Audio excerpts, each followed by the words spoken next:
No assignment is too tough for the Rangers. No enemy fortification is safe. Trained and raised to punch holes in the enemy defense, the U.S. Ranger is the man for the job that no one else wants. How high, how far, that's what it's all about. You let me know what you want, and I'm there. And there had never been a job tougher than the D-Day invasion of Europe. The D-Day invasion needed some specialist gear. Ranger units were kitted out to kick down the Nazis' front door. The US Army formed Ranger battalions in the Second World War in preparation for the invasion of Normandy in 1944. The British had previously created commando units, which in their original outline were simply raiding units. D-Day was to be the Rangers' defining moment, the moment the legend was born. The American Rangers had a more specific purpose, which was to lead conventional troops in their assaults on the beaches of Normandy. 2 specially equipped Ranger companies were given their missions. 5th Rangers were to lead the charge on Omaha, the most deadly of all the landing sites. 2nd Rangers were to take the cliffs, commanding Omaha and Utah. Scaling walls, scaling ropes, and so on and so forth was very much a part of the training, unlike the regular infantry. The Ranger battalions were well trained by the British commandos in climbing cliffs. The morning of June 6, 1944. Roger Nabergall was in a landing craft heading straight for the cliffs. His mission was simple: storm the beach, climb the cliffs, destroy the guns overlooking the shore. The way the Rangers got up the Pointe du Hoc was a variety of ways. The London Fire Department gave a suggestion that the way to do it was put up fire department ladders on boats and run the boat right up to the cliff. But these ladders led to tragedy. Not one made it. They had better luck with grappling hooks. Specially designed mortars bolted to the landing craft fired iron hooks 100 feet onto the cliff tops. Then Rangers pulled themselves up the sheer face of the Pointe du Hoc, all in the face of desperate German defense. Not only did they have to make an amphibious assault, a landing on the beach or the shore, but they also had to go straight up the cliffs then, hand over hand, with enough equipment to fight to get to the top. All the while the Germans are firing machine guns and throwing down hand grenades. The Germans either cut the lines or just threw them back. My company got up mostly by going up through crevices. 75 to 80 people got up the cliff. The Rangers who survived the hail of German lead found the guns had been moved. They fanned out, discovered them a short distance away. Mission accomplished.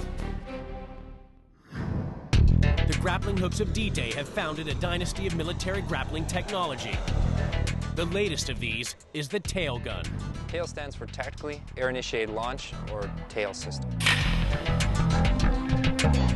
Jim Labine of the Battelle Corporation developed TAIL for U.S. elite units. Any service could use it. You could go building top to building top, you could go over swollen rivers. Grappling guns on D-Day were fired from mortars using high explosives.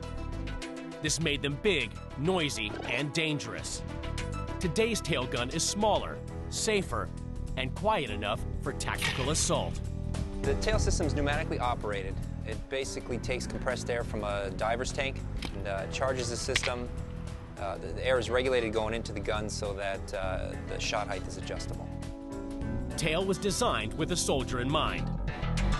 Its features are shared with the Rangers M16 rifle and M4 carbine. When we designed the system, we made it so it would be user-friendly. They call it muscle memory, and what we did was we used features like the shoulder butt, the handrail, and the forward grip. And these are systems that are used on their current weapon systems, so when they actually feel it in their shoulder, it feels similar to what they fire on a day-to-day basis. Far outstripping the ones that failed the Rangers at Pointe du Hoc, a new generation of ladders has been developed. And allows them to scale building or structures that they need to scale without having to throw the ladder.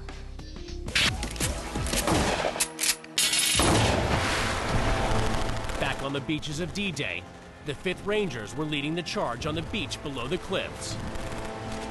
The Rangers needed to get off the sand as fast as possible. Great mounds of barbed wire, raked by machine gun fire, stood in the way.